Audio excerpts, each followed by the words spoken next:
گردبوونەوە و ناڕەزایی بەشێک لە جوتیارانی ناحیەی سیروانە بەرامبەر وەرگرتنی بڕێکی کەمی گەنمی ئەم ساڵ بە پێی وتێ و جوتیارانە ئەم ساڵ حکوومەتی عێراق بۆ دۆنمێک تەنیا 269 کیلۆ گەنم وەردەگرێت. دۆنمێک گەنم تەنێک گەنمی تاوێت 200 کیلۆمان لەوەرگرێت.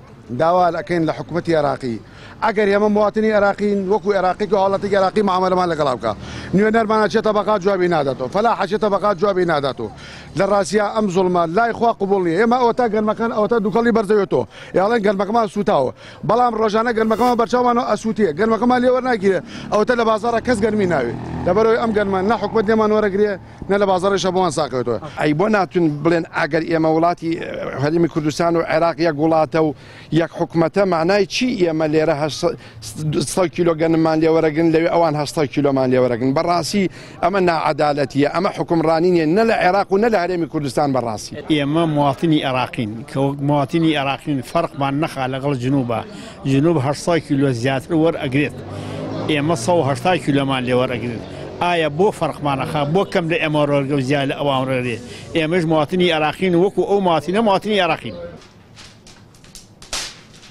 بەڕێوەبەری سایلوی هەڵەبجە تایبەت بە پەیام دەڵێت بۆ ئەم ساڵ 18,000 تۆن گەنمی جوتیارانی سنووری پارێزگای هەڵەبجە وەردەگرن و ئەوەش پۆلێن کراوە بۆ 3 جۆری گەنم و شێوازی وەرگرتنی بڕی گەنمی جوتیارانیش لە دەسەڵاتی سایلۆکەیاندا نییە.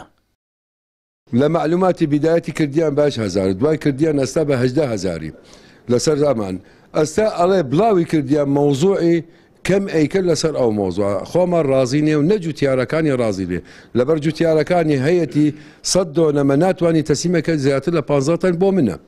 ساڵانە جوتیارانی هەرێمی کوردستان کێشەی ڕادستکردنی گەنمیان بۆ دروست دەبێت لەگەڵ حکوومەتی عێراق.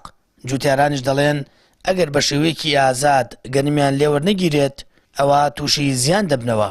بە پێی پێشبینیەکانی کشتتوکاڵی هەڵەبجە ئەم ساڵ بۆی بارینی بارانی پێویست نزیکەی 50,000 تۆن گەنم لە سنوورەکەدا بەرەماتووە. سامان فەتاح کەناڵی ئاسمانی پەیام ناحیەی سیروان.